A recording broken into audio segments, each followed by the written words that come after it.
अस्सलाम वालेकुम दोस्तों, कैसे हैं आप सब। उम्मीद करते हैं आप सब खैरियत से होंगे। मैं हूं अस्मत अली और आप लोग देख रहे हैं RTV।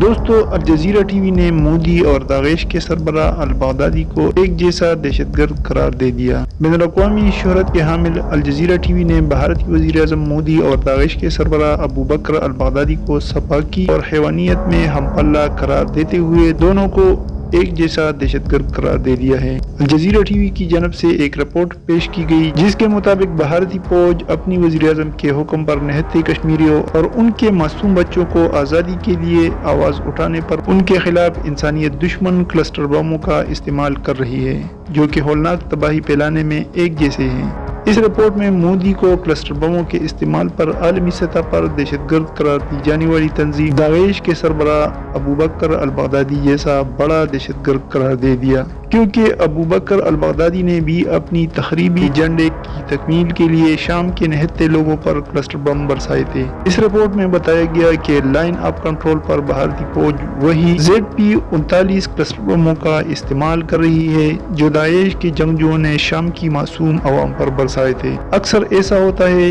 कि कश्मीरी बच्चे इन बमों को खिलौना समझकर उठाने या छूने की कोशिश करते हैं तो जोरदार धमाके के साथ उनके नन्हे नन्हे बदन चीतलों में बदल जाते हैं। जजीरा से वाबस्ता बैनुल-अक़वामी शोहरत के हामिल सहाफ़ी उसामा बिन जावेद ने अपनी रिपोर्ट में वादी नीलम पर भारत की जानब से गिराए गए क्लस्टर बमों की तस्वीर भी बतौर सबूत दिखाए हैं। रिपोर्ट में दावा किया गया कि इन क्लस्टर बमों के अलावा भारत ने इसराइल की तैयार करदा मुहलिक बमों का भी इस्तेमाल किया है। अल जजीरा की रिपोर्ट के मुताबिक भारत की बर्बरियत और जंगी जुनून पर आलमी इदारों और उनकी बेहस खामोशी पर सवाल भी उठाया गया।